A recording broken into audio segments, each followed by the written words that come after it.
Spending Penny Bomb says we need to see what's up with Randall and Brunson. Well, we have just the man for the job. Our NBA expert here every Tuesday on Loshak and the Bag. Coming to us from Compton, California. Please welcome Wham Bam 3000 to the show. Yes, yes.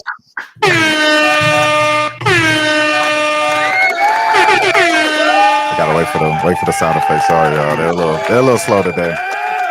Sound effects a little slow. It's all good. Now there's a guy who gets it the normal way from the front, right? What up? There what you up? go. Oh, man. All right. A lot of game time decisions here. Wham Bam 30-30. We also have Ron Crawford giving us a spreadsheet play on the New York Knicks -5.5. Let's get right to work. Juan Ruiz says Wham Bam 3000 don't play. Let's go. East semifinals game 2, Miami up 1-0. Much to my chagrin with my 33-1 conference bet and 100-1 chip bet.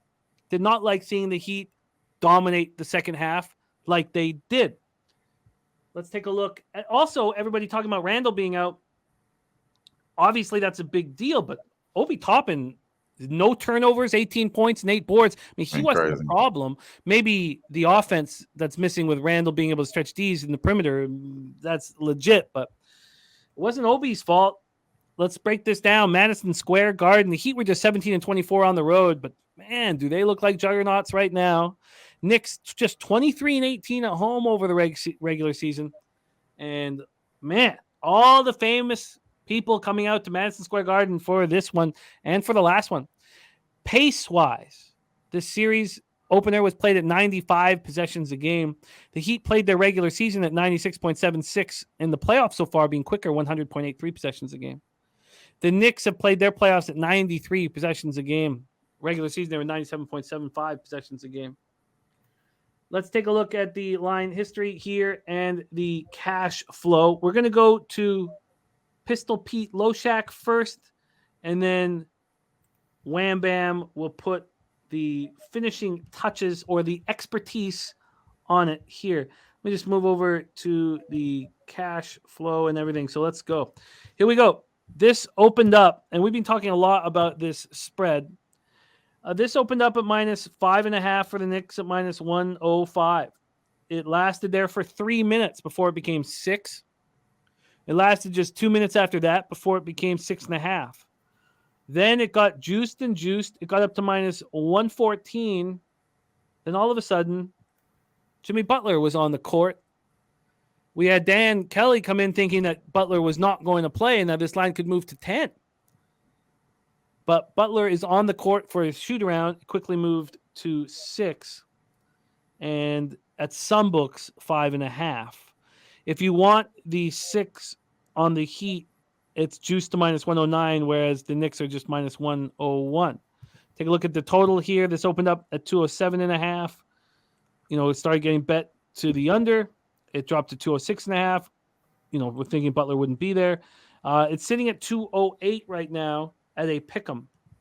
Go over to the cash flow for this one. 51% of the tickets and 89% of the cash is on the Heat. I wonder how much of those bets were with the expectation that Jimmy Buckets wouldn't be on the floor. 43% of the tickets and 70% cash on the under. The same thing can be said there. So Danny Lopez says quickly will have to be better. Rick J says ESPN was hyping Jimmy's injury like they're done. Always makes me nervous when ESPN hypes anything. Mike M says he expects the Knicks trifecta here. Says the Heat came in off that high from the Bucks. Troy Torrance says home favorites who lost game 1 in round 2, 13-7 against the spread and 16-4 straight up. That is since 2018, 5-0. That's omitting the bubble. Home teams are undefeated against spread in games 2 so far in the playoffs with a massive win margin. Here we go. Pistol Pete Loshak, what are your thoughts? Game 2, East semifinals, Heat Knicks. I know that Ron Crawford or Dan Kelly likes the Knicks. I think Ron Crawford said he likes the Knicks as well. They had no Randall yesterday, and they still rolled in the first quarter. No brainer to me. Says just look at the spot in the situation. Knicks first quarter. Maybe if you want to be a little bit safe, buy down to -2 or something like that if you can. I know it's a high line for a quarter line, but no brainer play says maybe Knicks first quarter, and second level no brainer play maybe Knicks first half. And there are twos available. Bet Chris, Bookmaker, Bodog. Interesting. That's a very interesting way of looking at it. Let's hear what Wham Bam has to say. East semifinals, game 2, Heat Knicks. He said it. Take the early spot with the Knicks, man. Mhm. Don't think about it. Mm-hmm. It's not broke. It is not broke. It didn't lose Mhm. last game. It did not lose last game. It is not broke. We do not need to fix it. I'm taking the Knicks first half -4. That's official play from me. It was one of the, like you said, it doesn't matter who's in the lineup. I do know that Jalen Bronson, his ankle scare is not at the magnitude of Jimmy's. So I expect him to be out there, especially if Jimmy Butler's out there. I want Jimmy out there, man. I ain't gonna lie. I want him to stretch it all the way out. I want him to be able to get to the nitty gritty here. But I will say this too, and I've been hearing it all day when I hear people talk about this game. Is one thing or another with this damn Heat team, man. We'll say, hey, Gabe Vincent is not going to do that, but today could be Max Strus day. You know what I'm saying? But we could say Max Strus doesn't do it, and Kyle Lowry goes crazy out there. I think what Kyle Lowry was talking about with Jalen Bronson is that he's an all NBA type player. They tried to press him. They weren't able to do that. He still had 5 turnovers, so they were able to do something with him. But the turnovers that I really want to key in on was the fucking guy, RJ Barrett, bro. Like, goddamn, 2 turnovers in the fourth quarter. They definitely, I just think that he's just terrible at a timing when he want to do dumb shit there. So hopefully he gets his act together. I hope that Randall is in this game here, but even if he isn't, man, like last time, like I said, it didn't break. We did not need to fix it. Knicks first half cash for me, and I'm going right back to the well with that. And as far as the Heat, I think that they already did what they had to do. I don't think you have to press guys like Bam, guys like Jimmy today. If they are, like you said, down at the half, they probably will get those guys probably up out of here. So I think it's going to be a situation that we have to find out on a live play. If you do like the Heat, you may be able to get those adjustments again with Eric Spoelstra. We've seen the crazy adjustment that he made in that first game. So I wouldn't be surprised if he does the same thing again, because I mean, is it hard to outcoach Tibbs? I don't think so. You know what I'm saying? I don't think so, especially if Eric Spoelstra does the right thing. So I think those guys are capable. As much as I've been talking shit about the Heat, I think they are capable of making this a continued series here. But I think with Randall coming back possibly, and with this kind of being like a game that they don't really have to care too much about, especially the Heat, knowing that they already have home court, I wouldn't be surprised if this is a blowout with the Knicks there. So I don't want to say anything positive here about the Heat here, but I'm on the Knicks, bro. I'm on the Knicks first half. I think the Heat probably make it tough again in the second half here, but I'm not going to bank on that pregame. We just have to see in the live spot. Next first half is where I'm going to go to -4. There are 3.5s on the board at legit books. One of them at -110, so we can give you that. Yeah, Brunson was 0 of 7 from 3, Barrett 1 for 5, and Hart 0 for 4. So if you can think of those 3 guys going 1 of 16 from 3, obviously they lose. You touched about Barrett down the stretch not looking good, but overall 26 points, 9 boards, 7 assists. So yeah, offense was straight. It just decision making towards the end is like, we don't want him having the ball just as much as we don't like Westbrook having the ball. They just do stupid shit at the wrong time, like not knowing the magnitude of this possession type of things. And I seen it happen last game. I'm like, man, if it's a close game, man, we really need to win. This is the type of shit that's gonna happen. That's all I would say. But he did play well. I'm not trying to talk shit about him like I would Aiden or anything. He's definitely playing well. No, I feel you. Gabe Vincent has been so strong, and you have Lowry coming off the bench so strong. Bam, is so consistent, but they got crushed from 3. The Knicks go 7 of 34, outscored 39-21. That changes, the Knicks win. And I expect that to change. Brunson was beating himself up after the game, saying how horrific he was. I expect him to step up, even though there are some concerns about the right ankle. He's listed as questionable. Yeah, it's sore. I don't think he's going to miss the game. It's just sore. So Torrey Coker looking at Bam, double. We have Andrew G on Barrett assists over. BJ has given us his best bet: Knicks money line and Warriors money line team parlay at plus 109. Knicks Warriors parlay here for BJ and putting a K down on that spot. Rick J says has to be the Knicks today. Spending penny bombs on Mitchell Robinson, 10 plus boards, topping 3+ threes. Brunson 4+ threes. I feel like there was a lot of pressure on the Knicks. You know, they were the hunted all of a sudden. You know, they weren't the underdog. People had high expectations of them, and I think they're going to be much, much better here. Torrey Coker, though, says he spending penny bombs on Strus, 3+ threes, Lowry 5+ assists, Kevin Love 7+ boards. What do you expect from Julius Randle tonight and in this series? Bam. That's to me. Okay, so Yeah. I think if Julius Randle comes in, he's definitely going to help them on the boards.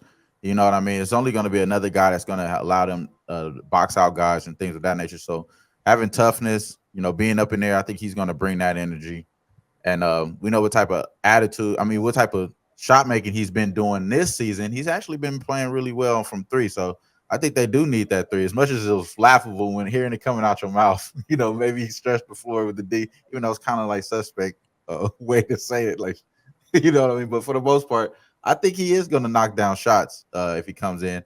I don't think he's going to be a miss out of the rhythm. I don't think he's going to be out of rhythm so much that is going to affect the offense with the Knicks, because when it gets down to that needy, greedy time, you got guys like Jalen Bronson and hopefully RJ Barrett making right decisions there to, you know, get the possessions further. Because I think that you are going to see them being able to battle on the boards here. I think they should be able to hold down the boards here through the adjustments that they're making with mostly on the perimeter base for the Heat. I think the inside needs to be dominant for this Knicks team in order for them to blow out. So I see him coming back doing nothing but helping them on the physicality side.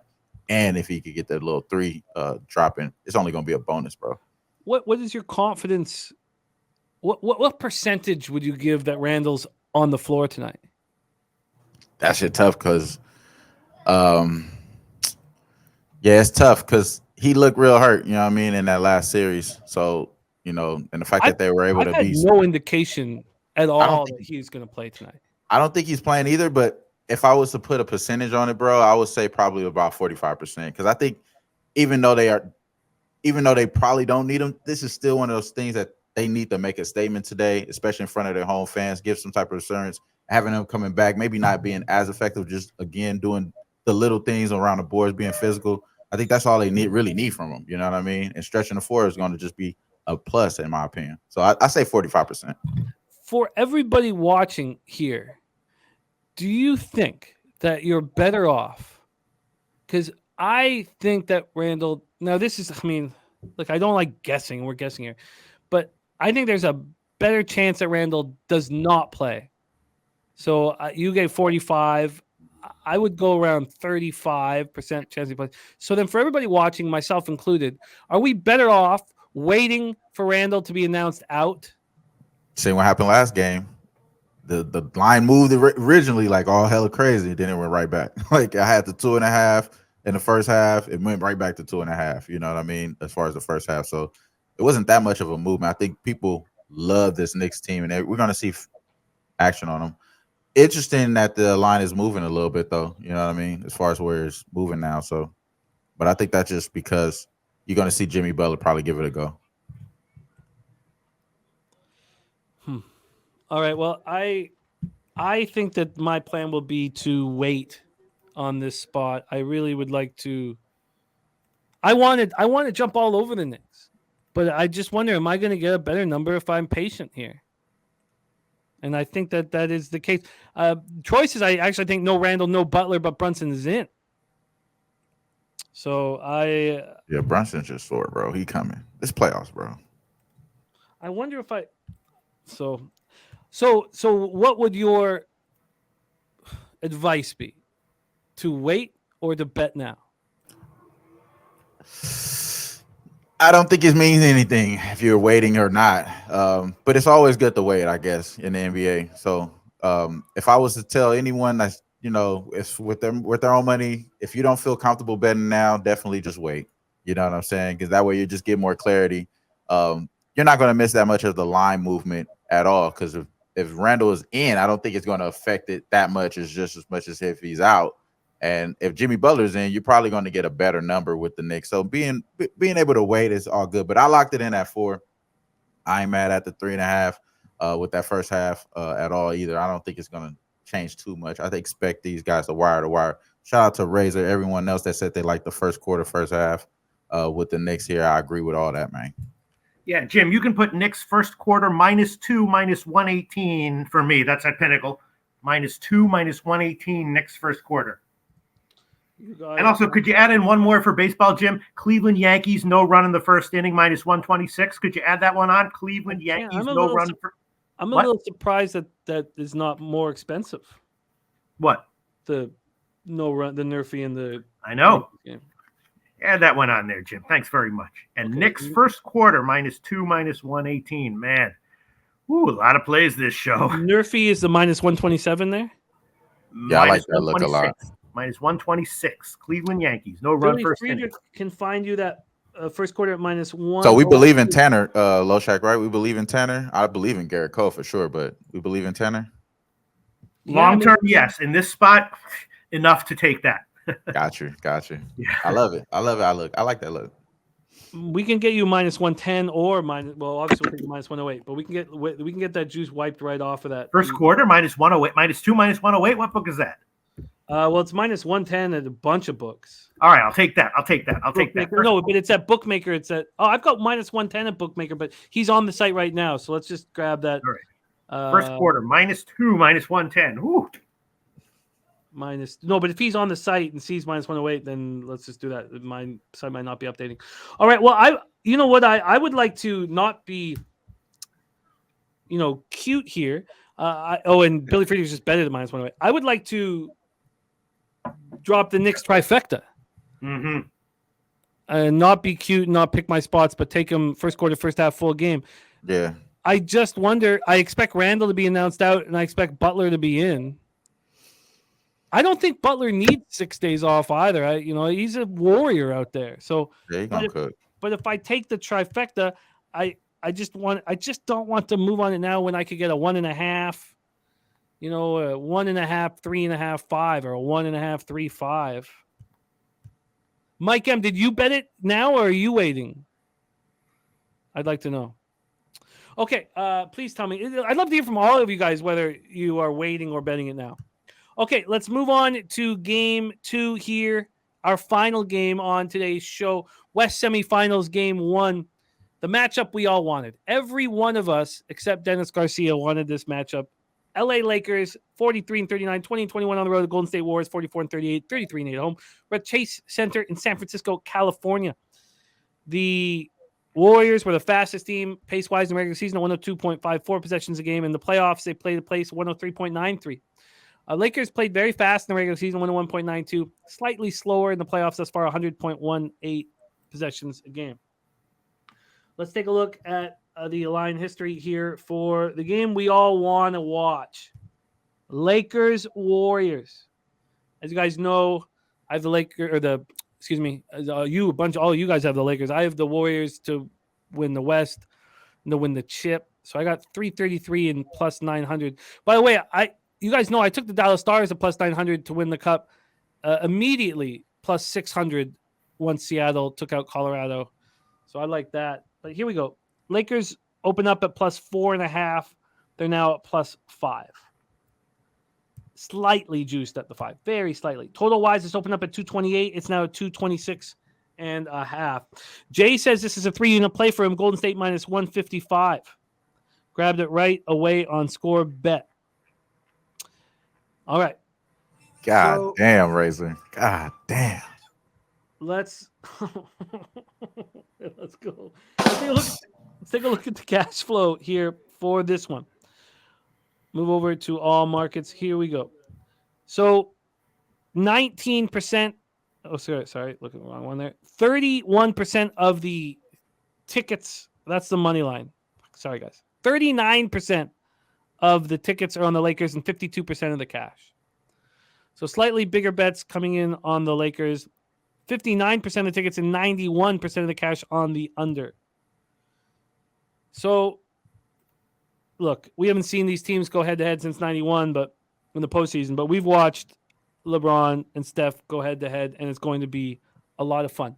Lakers have a major rest advantage. They dominated the Grizzlies 125-85 on Friday night. Russell went for 31.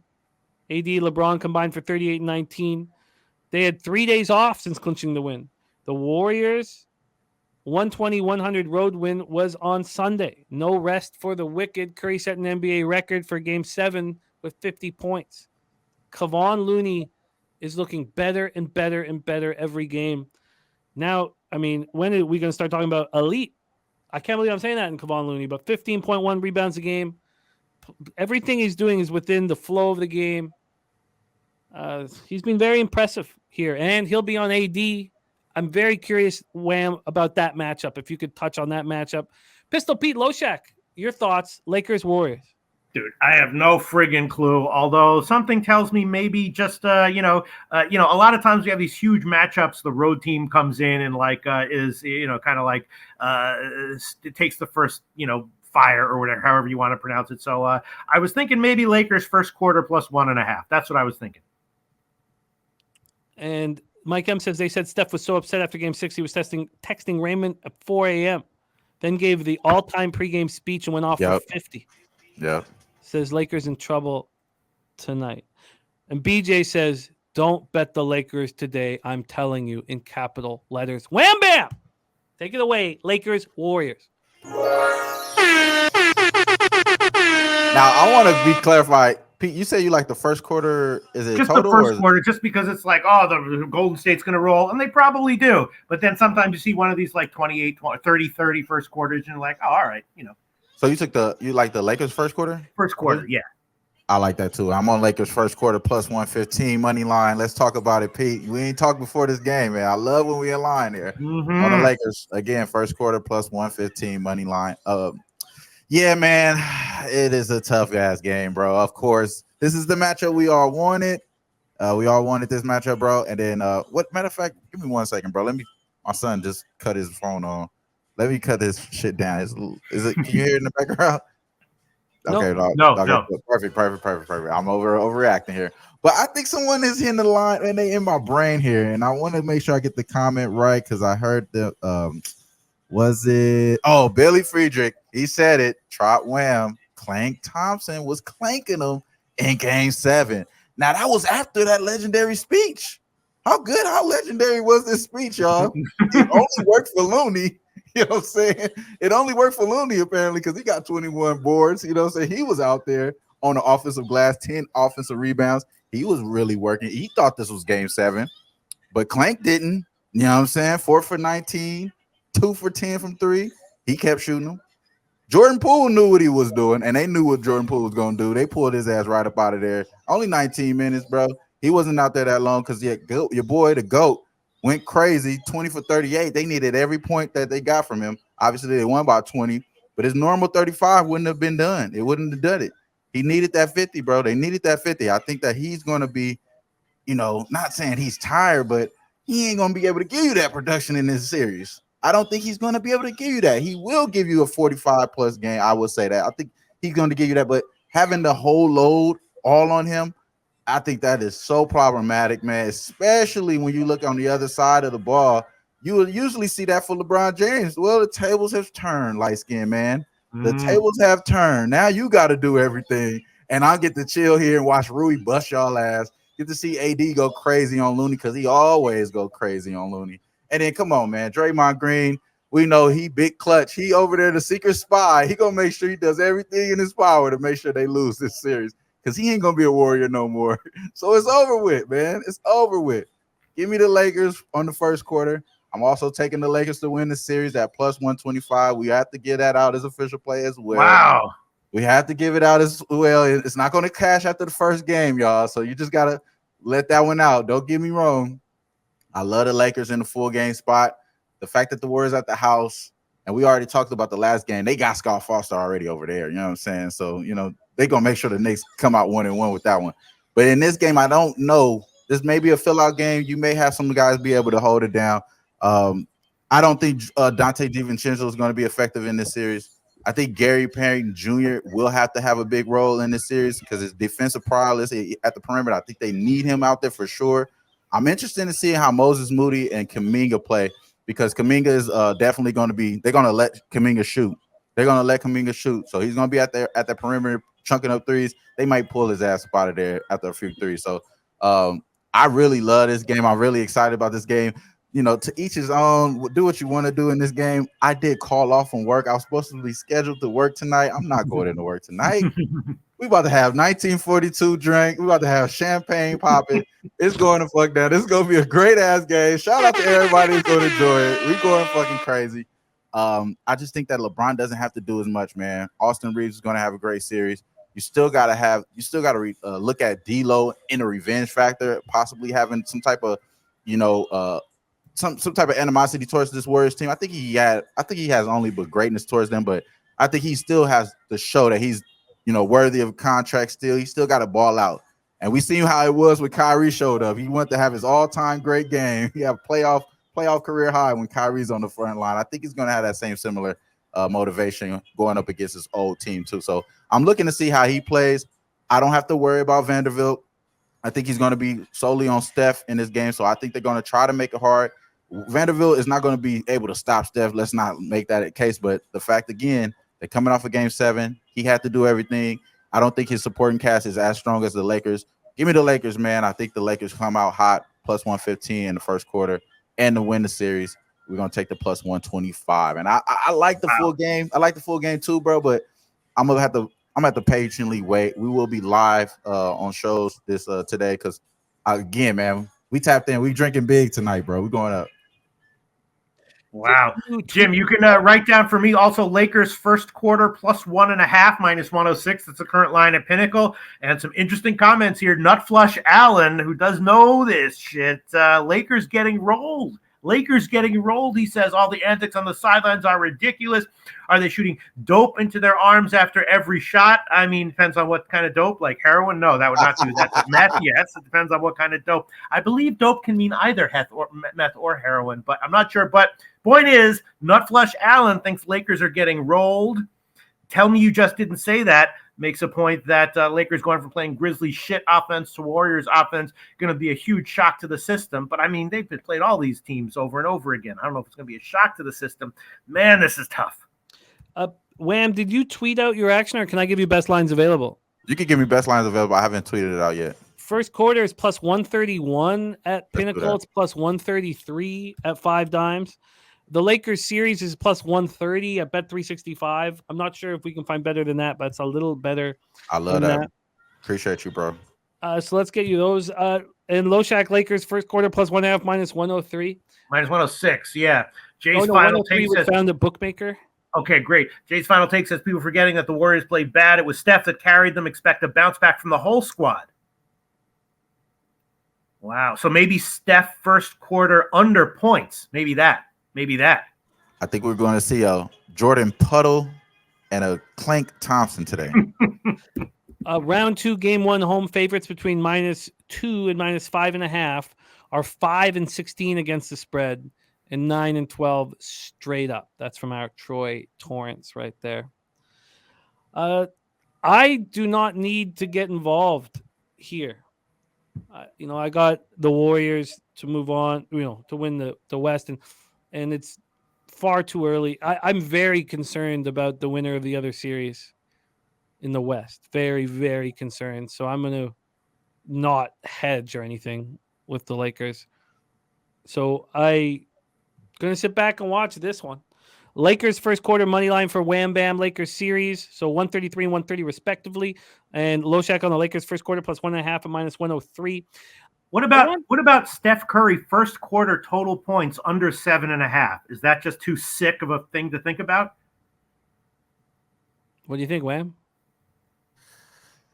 Steph Curry first quarter points. How was the points? Under 7.5 plus 100. Under 7.5. Jesus Christ, that's Because tough. maybe the other Threes in the foul. Maybe if they roll, it is the rest of the team that rolls. Yeah, I'm just thinking out loud here. Fascinating game. Jay that's loves a it in the Shout chat. out to Razor. Razor asked me if I'm drinking Fireball again. I was drinking Fireball, unfortunately, because I only was able to go to the gas station. So that's the only reason why I'm going to Costco, Razor. I love it. Now, I need to ask something here before I decide to fire on the trip. Is the triple up on the Knicks? And I hate to go back to the Knicks, but is the triple up on the Knicks just simple, too simple? I mean, a lot of us thought game 5 in Milwaukee was a spot where the Bucks should have been bet, and the Heat completely, ruined all of those plans. Is the same thing so possible here that a triple up is just not the move that should be made here in game 2 because the Knicks can stifle all of that? The Knicks don't care about, we've got the one road win, that's enough, and they showed that in Milwaukee.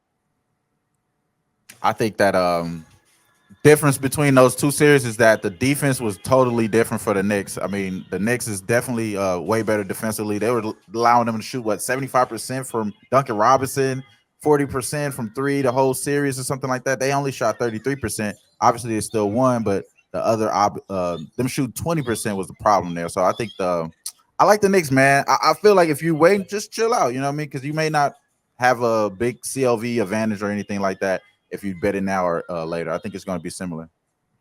And then one thing for Equanimus, with Steph just came off 50 automatic under. I just want to make that clear. In the only real success I ever had with player props was, betting the under after a huge game. Let me stress that was regular season. Right. The playoffs are a different animal. And when everybody was saying to take Butler's under after he went for 56, I said, don't do it. The playoffs are a different animal. And then he went off again. It's just different. It's not regular season because everything is on the line and everybody's watching. Yeah. NHL's the same way. NHL's the same way. You know that, Jim, of course.